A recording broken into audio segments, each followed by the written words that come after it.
Hey guys, just checking in for the weekly seed update. Today is Valentine's Day. It's February 14th. If you think I sound a little worse for wear, we've had an upper respiratory bug going through the house. I'm actually on the upswing of it, but wanted to make sure we got the update in.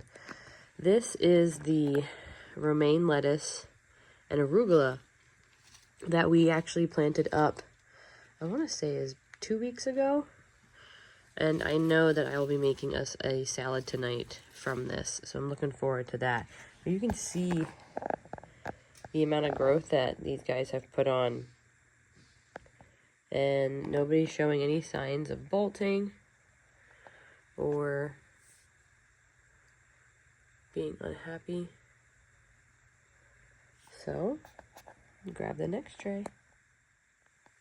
Alright, the next tray is flowers. These are, I think, the last set of like cool flowers I started on 2/6 is the day we put them in the soil. This is some iron, I think it's the Iron Series pastel stock. Put all those seeds in. You can see we've had pretty decent germination.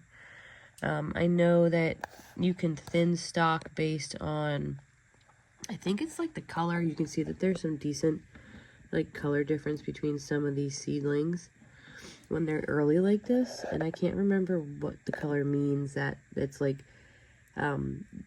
double petaled or single petaled.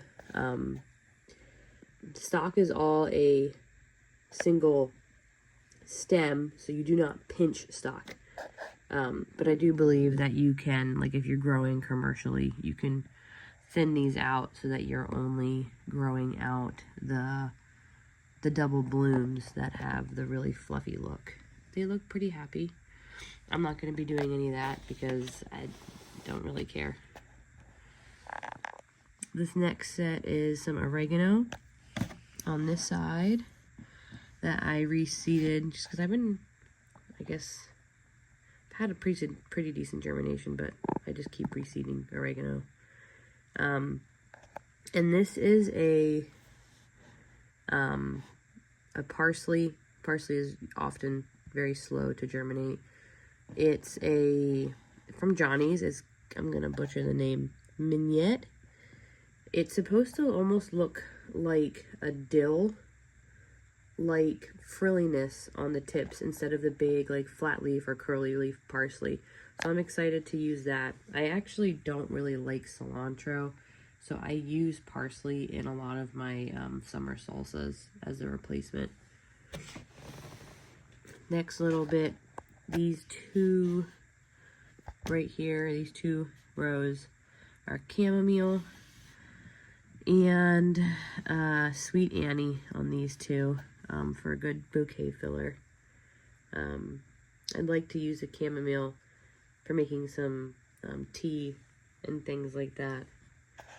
Plus it's just, bees love it. Back here, I have feverfew on the right, and then on the left is winged amoebium. It's almost reminiscent of a straw flower. It's got that, I don't know how to describe the petals. They're like, they're almost crispy. Feel like paper, but they're very pretty. They're white. And then these 3 blocks here are all pansies, which can take a while to actually germinate. But when I was sneaking a peek in here, you can see that we're showing some signs of life starting to pop.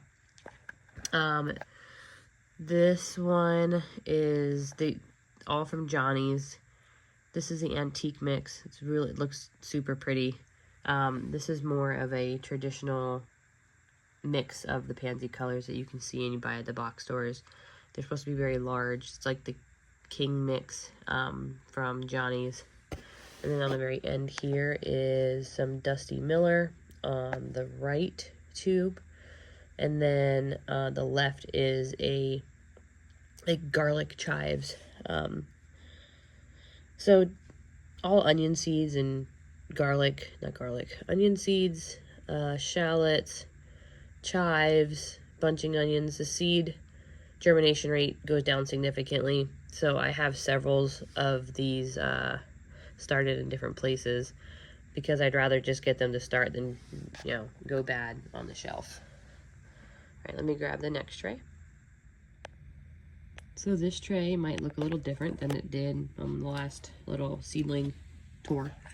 That tray of the herbs I separated and actually put up into these 6-cell trays so that I can separate them when it's time to go. Still have these guys inside. Probably will take them out either tomorrow or Sunday. We've had some unseasonably cool weather that we don't usually have. Our normal highs right now are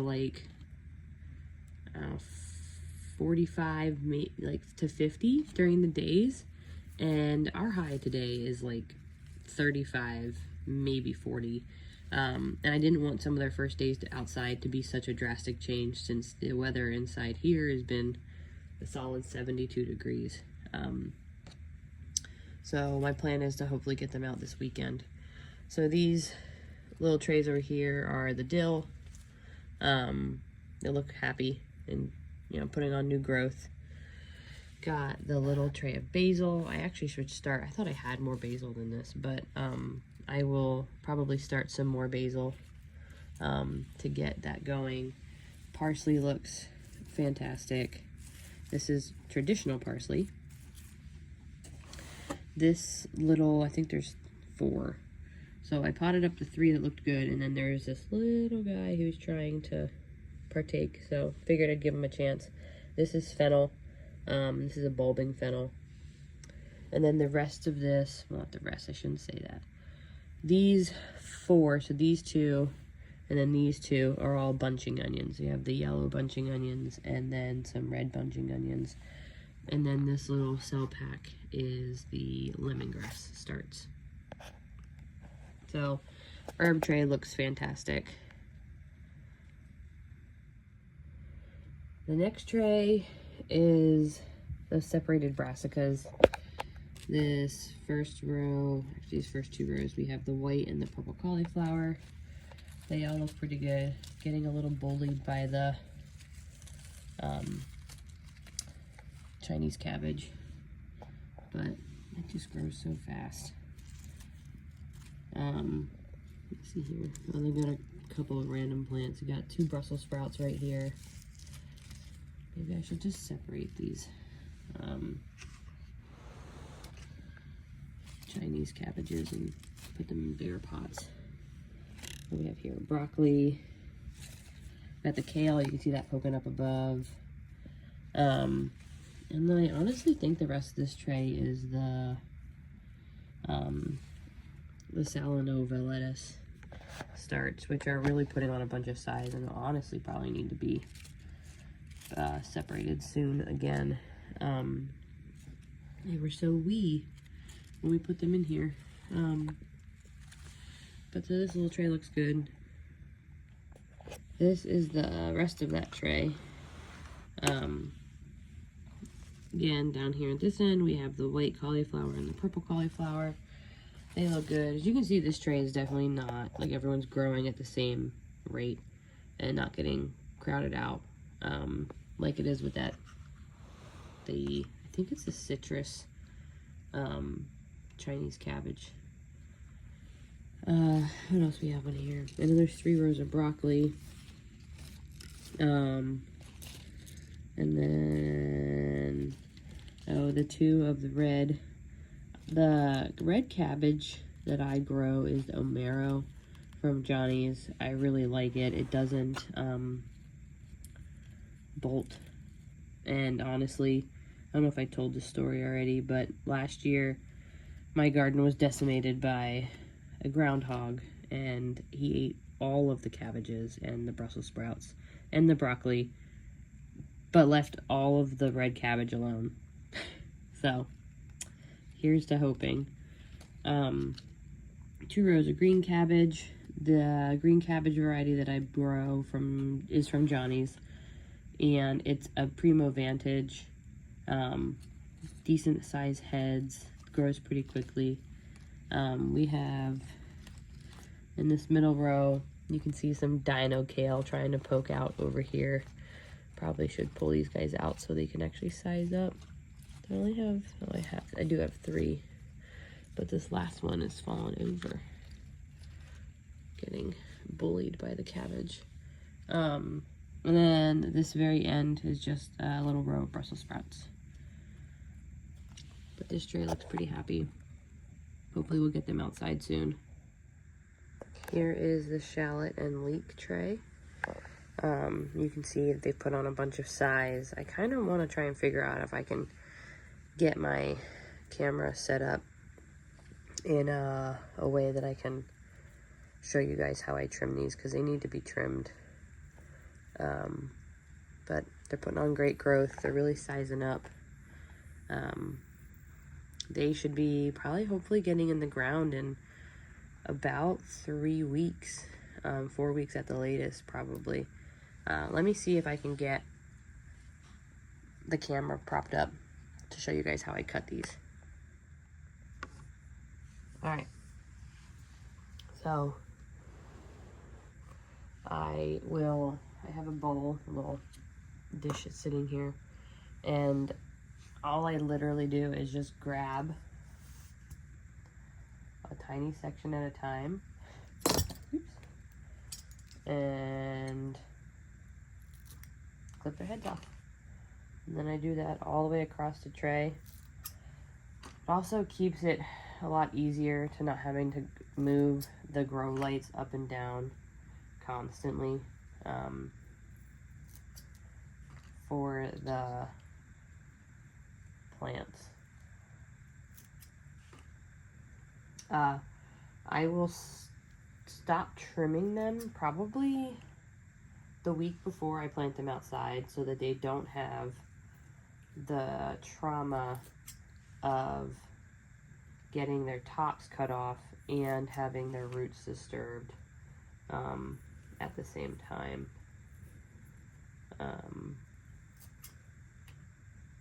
Otherwise, I will put these in salads and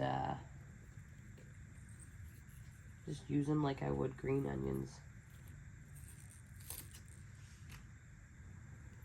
And then I will bring down the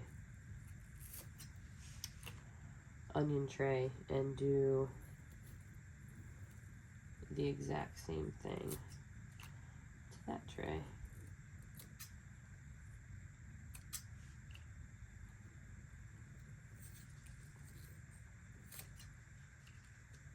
I think most people that start their onions from seed trim their onions at least once, if not several times. Some people say that it encourages growth. Mostly I do it to control the height of the plants under my grow lights, because I do not want to be removing shelves to keep my onions on the shelves and under the lights. It would just obviously decrease your grow space, which isn't worth it. So, off with their heads. Alright, these guys look pretty good. Oop, missed one back here. I think that this got a haircut. You don't have to keep the tops that you cut, but what's the point of throwing them away when they're perfectly good to eat? Alright, let's grab the onion tray. So as you guys can see, the onion tray also has put on a lot of growth, really tall and happy, but they start falling over and getting top heavy. but we're going to give them a haircut. I'm going to start with this side.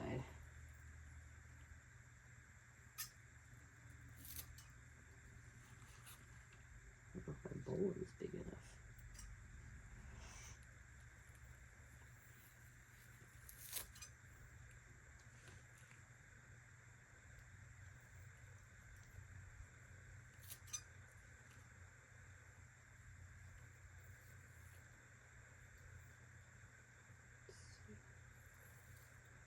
So these were started beginning of January. I always try to start, my onions are usually one of the first things I start every single year. Get that itch to start seeds after Christmas. I've been looking at all of the magazines and the catalogs and online. And it gives you that, you know, that fix of getting in the soil.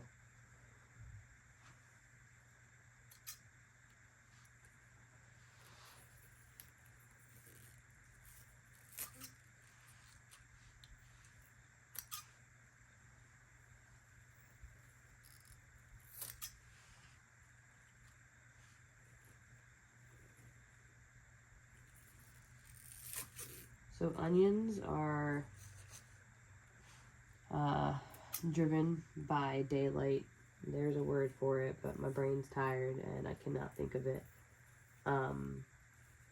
But the onion types that you grow will be based on your latitude on the planet. So where I live is latitude line 38, and it falls in the zone of intermediate onions. I can also grow some types of long day onions, but I have the best luck with the intermediate day. And it basically triggers them based on day length when they would start bulbing. So you don't want to buy an onion that's not going to grow properly in your zone, because you're not going to get them to bulb, and you're basically just going to have a bunch of green onions. So the short day usually is the south of the country, and it's just because their summer day lengths, with the way that they're much closer to the equator, is shorter. And I believe the onions start bulbing, I want to say that it's less than 12 hours, because I know that the intermediate onions is 12 to 14 hour day length, and that the long day onions start bulbing when the days get like 14 to 16 hours. So the whole point of getting a bigger onion bulb is onion greens. So these tops that I'm trimming, once they get outside, I don't trim them anymore. And every single green leaf that these onions throw off is representative of a layer in the onion bulb itself. Look at this pile of what basically can be used as chives. That's crazy. Anyway, back to the onions. So each of these, you see how these guys have like 2 leaves, are putting on a third.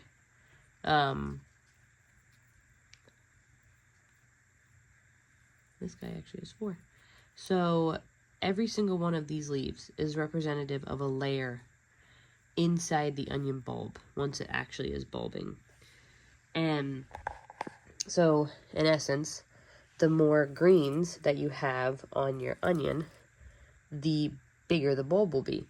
So if you have an onion that is triggered to bulb, say the short day onions, and you're growing it in a long day time, they're going to try and start bulbing way too soon, and it's too cold where you are to put yours out in that amount of time. It's still got snow on the ground, likely, and you're just not going, your onions are not going to bulb because they don't have the energy to bulb. So, and I'll go into more depth when we actually go to plant these guys out, which the plan is, like I said, to get these guys out in hopefully 3 weeks. I usually try to aim for the first 2 weeks of March to get these guys in the ground. And I'll go into more depth when we're planting these about the day lengths. It's too late, likely, for you to actually start your onions from seed, but it is not too late to order order onion starts.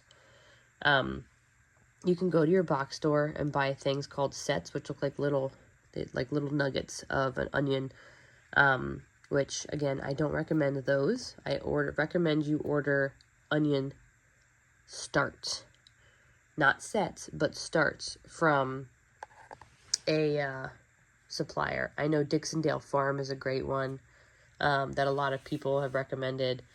I've not ordered onion starts, so I cannot myself say anything.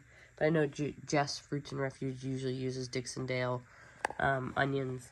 But they're basically sending you little onions that look just like this and what I'm going to be planting out in a few weeks. They haven't even begun to bulb. Onions are also biannual, so if they think that they've gone through a winter or a rest period and they've already triggered that bulbing, that once they wake up, their first thing, they're going to think they've gone through the first half of their life cycle, and they're going to want to just send up a flower shoot. So onion starts are the way to go to help prevent that from happening. But let me go grab another tray of plants. So this tray, what is this? This is started at the end of January, so this is exactly 2 weeks old. All the way over here, we have that dianthus, which is, what are they called?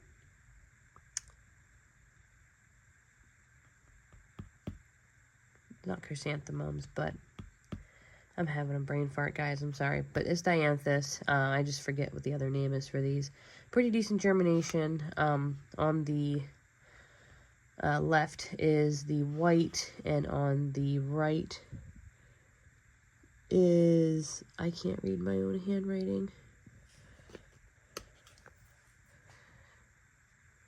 Oh, Marie, because it's a name. I was thinking it was a color. Or, yeah. The next little set here, this says La France and orange. Obviously, the aster seeds I have must be old. And get a single bit of germination on these. So apparently we won't be having asters in the garden this year, but we can try for next year. The straw flower I have, I know that is old. But we do have some, got two. We had purple on this side, white, red, and apricot. So we'll see how that goes. I can't tell if that is a straw flower sneaking in over there, or if that is a accidental spill or volunteer from somewhere else on the tray. But we'll find out. This middle section is chow buds. I'm saying that probably wrong. I also forget what the other name for these are. You can see them in the grocery stores all the time. Sorry. This illness and being a mom has gotten me exhausted, but pretty decent germination. This is a mix, this whole cube, so I'm not exactly sure what colors we're going to be having.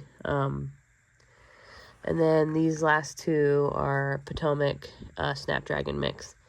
So some of those are still germinating. You can see, I do spray them when I see that they still, like, you can see this guy has his little seed hat kind of still stuck on his head.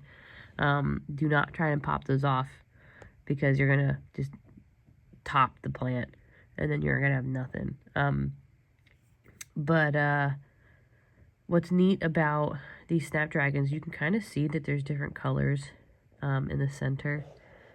And snapdragons will kind of give you a hint as to the color that their blooms are going to be by looking at the stems, also the underneath of the leaves. You can kind of get an idea of the color of the blooms. But when they get bigger, I'll be able to show you better. So only half this tray is going to be usable, but that's okay. I'm sure I've started way more than I actually have room for. This tray has come along quite a bit. Everyone's got some true leaves, which is fantastic. We'll start over here. This is the calendula, orange flash, and I think playtime mix. Yeah. Might have to actually get moved out. These guys are getting tall enough, they're starting to like flop over.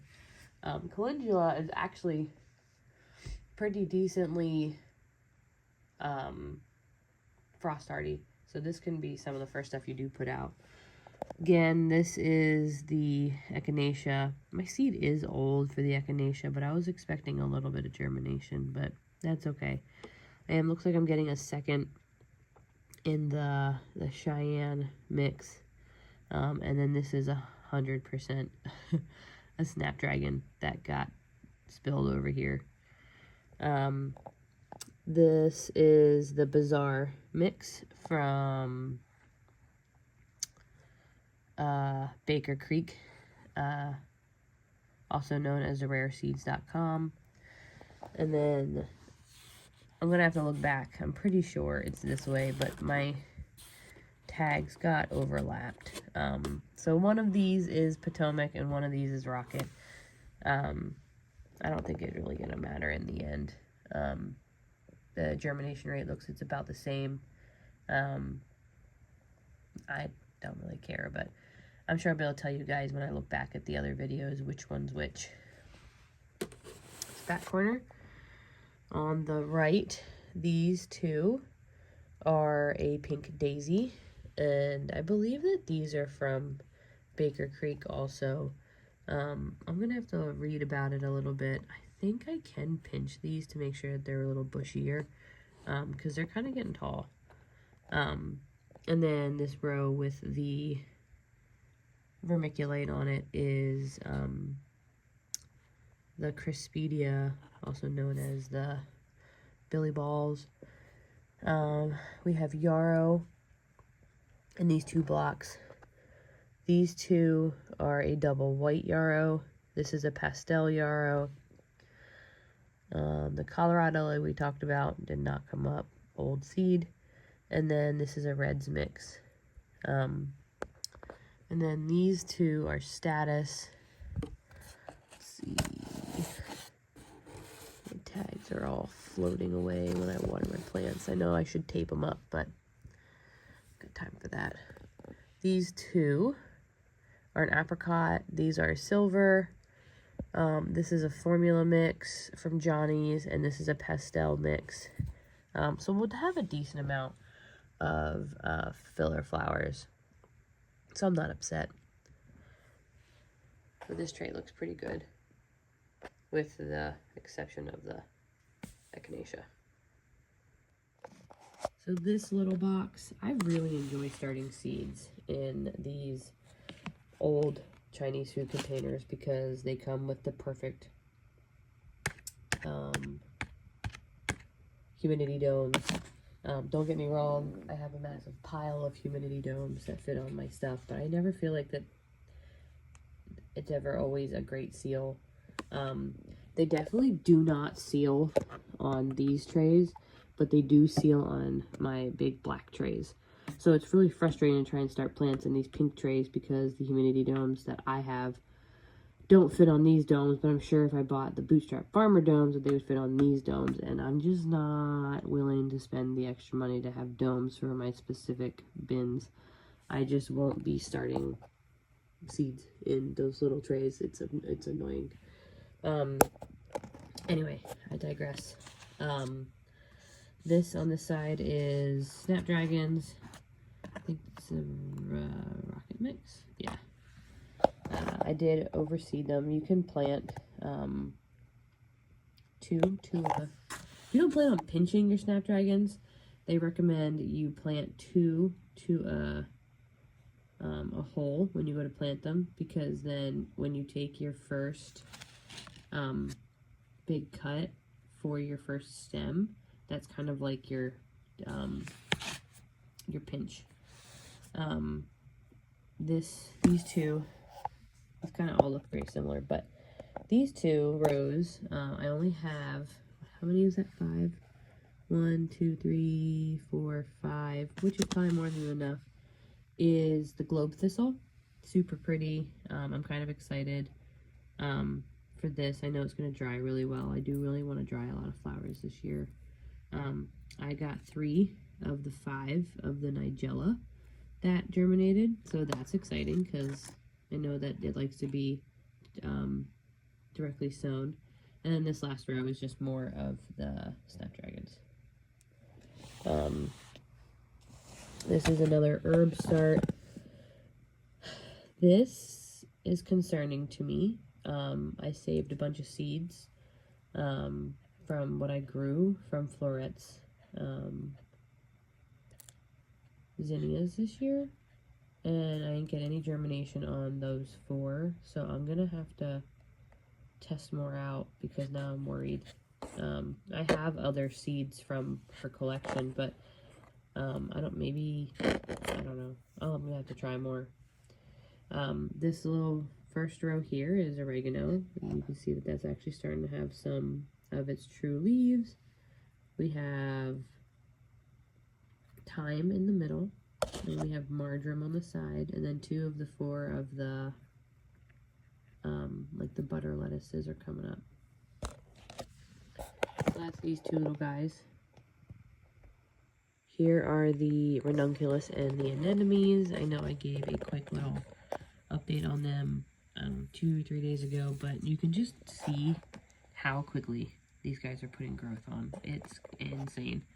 I did sprinkle a little bit more water on them to make sure that they're not drying out completely, but I also don't want to rot them because this is a regular bottom watering tray, so it does not have holes in it to let them breathe.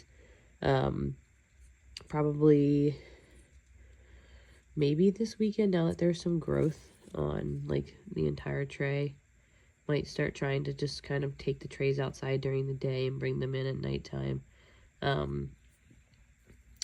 Otherwise, I mean, I'm seeing really good germination of them. Everybody kind of like waking up, so I'm excited about having these. These will probably be some of the first flowers that we have, some of the first blooms this year. So this tray probably looks a lot different. I started potting up a little bit of these trays because I know that we're getting ready to have another 2 weeks of really cold weather, but this weekend we're supposed to have a couple of decent days. Over here we have the delphinium and one larkspur. And then these rudbeckias really need to, I would like to get these potted up and moved into some bigger trays. Still fertilizing, like once a week with a really weak diluted, like fish fertilizer. But I'll show you what I've potted up, in this other tray. So this is what I've been able to get potted up. That was that entire other seed started tray. On the end over here, we have the eryngium, and then the pink didge, and then these other one, that's pink. This is pink, and the back of this row is also pink. foxglove, and then 1, 2, 3, 4 is the lavender foxglove. Oh, okay, I lied. 4, 5, and then this first one has 2 in it. A bunch of that. I did not label the Lisianthus because I feel like I can tell where the Lisianthus starts and ends. So I got those potted up a little bit. Hopefully everyone's happier with a little bit more room. You can see that I literally just made little holes and popped the little 3/4 inch plugs into all of these holes. A little bit harder to see on these big guys, but I feel like you can kind of really see them with the Lisianthus. I just shoved them in there. But I feel like everyone should be happy. Put the eucalyptus in over here in the second to last row. All the different mixes. And then the very end over here is the pansies that germinated in that tray. And then the last pansy I shoved over here because that's the only other hole that I had open, so that I didn't have to get like another tray started or pot him into somewhere else that didn't like belong. And then I forget about him. But so this is a flower tray. Looks good. I'm happy with it. Here are the poppies again. These guys are really putting on a lot of size, and I'm pleased. Really do need to get these outside and or in the ground. Excuse me. This little Ziploc container is that one lemongrass over here in the corner, and then the rest are all celeries. You can see they look a little bit more recognizable. They got their first little celery leaves coming on. But I like to dry this stuff and make like celery salt or powder it down so I can add it to soups and stuff in the winter time, so I don't have to have like fresh celery all the time. But these two guys look happy. Trying to think. And I can show you guys some of our cucumber updates. Putting on little fruits. They're adorable. Lots and lots of flowers all over the place. So I've been pretty pleased. Haven't actually been able to pick anything just yet. None of them have like really like sized up to be picking worthy, but I mean, they're growing. They're getting there. They're not looking like they're getting leggy or like stretching for the light. It's a very strong light. I don't know, I bought it probably 7 years ago. I've had it for a long time. I keep all of the like tropical stuff and the like houseplants I move up here when it's cold outside. And I only have that one light up there. I have two. I have a second one, but I don't have another one of these like little things set up just yet. But they all thrive under that one light. It's super strong. I could try and figure out what light it is if anyone's interested in finding it out. But we got lots of happy plants down here, and these guys don't look like they're stretching for the light, even though you can see how far away they are from that light. But I'll keep you updated on the growth, and hopefully we get some cucumber soon. All right, until next time.